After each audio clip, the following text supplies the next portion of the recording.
प्रभु यीशु मसीह के नाम में आप सभी का स्वागत है।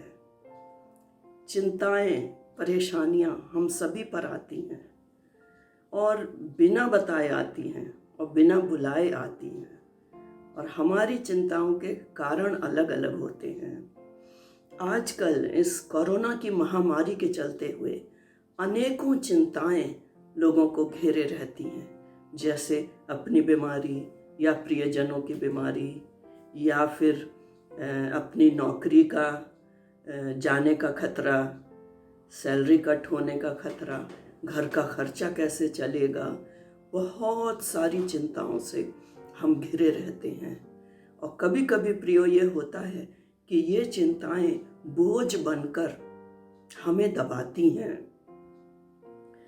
जितनी अधिक हम चिंता करते हैं उतना अधिक हम परेशान होते हैं, लेकिन उनका हल कुछ नहीं निकलता है।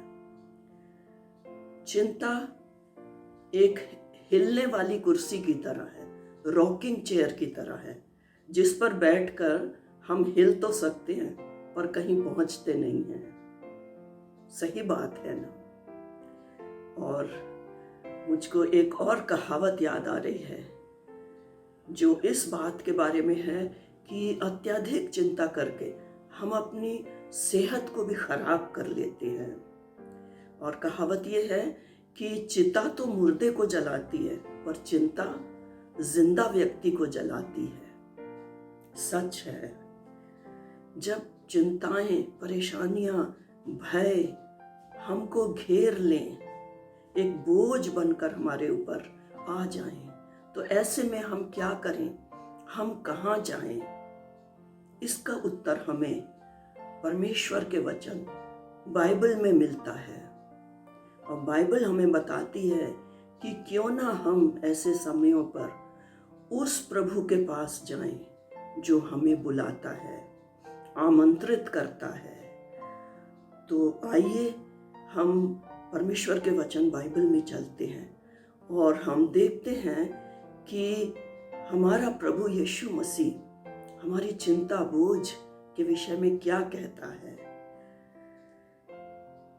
मत्ती 11 और 28 में प्रभु ने इस प्रकार से कहा, हे सब थके मांदे और बोझ से दबे लोगों, मेरे पास आओ, मेरे पास आओ, मैं तुम्हें विश्राम दूंगा।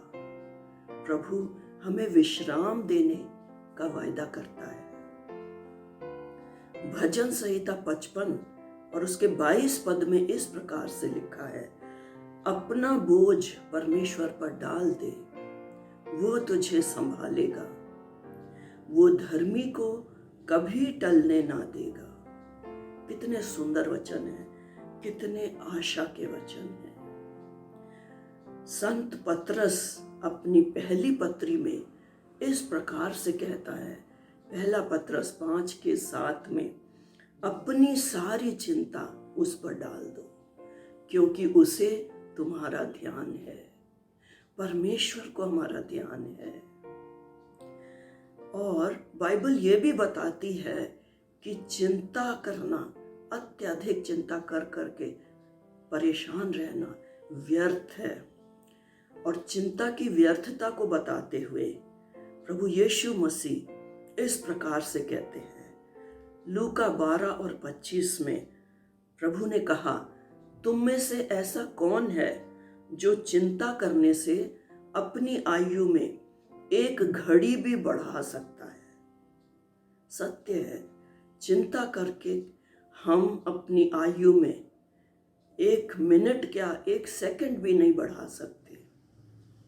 यह है चिंता की व्यर्थता। चिंता से हम कुछ भी बदल नहीं सकते। इसके बजाय परमेश्वर पर भरोसा रखते हुए, उससे समझ और बुद्धि मांगते हुए, अपनी परिस्थितियों में जो कुछ हम कर सकते हैं उसको हम करें। और यही बात जो है वो नीति वचन के 3 अध्याय में और 5 और 6 पद में बड़ी सुंदर ढंग से बताई गई है, और इसके साथ प्रतिज्ञा भी है।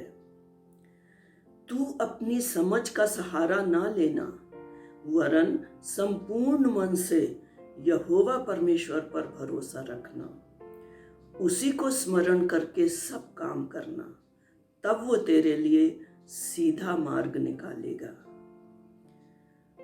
परमेश्वर पर भरोसा रखना, उससे बुद्धि मांगना, हमारे जो चिंता के कारण हैं उनका हल कैसे निकले, हम क्या करें, वही सहायता करने वाला, वही समझ और बुद्धि देने वाला परमेश्वर है। और प्रियो, प्रभु यीशु मसीह ने ये भी कहा, जब हम प्रभु के पास आते हैं वो अपनी शांति, अपनी तसल्ली हमको देता है। जिस प्रकार से यूहन्ना 14 अध्याय में प्रभु ने चेलों से ये शांति के वचन कहे, तुम्हारा मन ना घबराए, तुम परमेश्वर पर विश्वास रखते हो, मुझ पर भी विश्वास रखो। यूहन्ना 14 का पहला पद 27 पद में फिर प्रभु कहता है, मैं तुम्हें शांति दिए जाता हूँ, अपनी शांति मैं तुम्हें देता हूँ। मैं ऐसी शांति नहीं देता जो संसार देता है, जो क्षणिक है, अस्थाई है, जो आती है और जाती रहती है। स्थायी शांति, तसल्ली प्रभु यीशु मसीह हमको देता है। प्रियो, यदि आज आप चिंताओं से घिरे हुए हैं तो ये सारे वचन आपके लिए हैं। प्रभु के निमंत्रण को स्वीकार करिए, उसके पास आ जाइए, अपने सब चिंता, भय, परेशानी के बोझ को उसके चरणों में रख दीजिए, विश्वास के साथ कि वो आपको निराश नहीं करेगा। संत पौलुस फिलिपियों की पत्री में यही सलाह देता है। फिलिपियों 4 और 6 से 7 आइए देखें। पौलुस कहता है, किसी भी बात की चिंता मत करो, परंतु हर एक बात में तुम्हारे निवेदन, प्रार्थना और विनती के द्वारा धन्यवाद के साथ परमेश्वर के सम्मुख उपस्थित किए जाएं। तब परमेश्वर की शांति, जो सारी समझ से बिल्कुल परे है, तुम्हारे हृदय और तुम्हारे विचारों को मसीह यीशु में सुरक्षित रखेगी। कितने सुंदर वचन हैं, आशा के वचन हैं, तसल्ली के वचन हैं। प्रियो, आइए हम अंत में प्रार्थना में अपने परमेश्वर पिता के पास चलते हैं और उससे विनती करते हैं कि वो हमारे चिंता, परेशानी के बोझ को ले ले और हम इस बात को सीख सकें कि चिंता के वक्त, परेशानी के वक्त हम अपने पिता के पास आएं। आइए प्रार्थना करें। हे स्वर्गीय पिता, मेरी सहायता करें कि मैं हमेशा याद रख सकूं कि आप मेरे साथ हैं, आप मेरी चिंता करते हैं और मेरे सब बोझ को अपने ऊपर लेना चाहते हैं।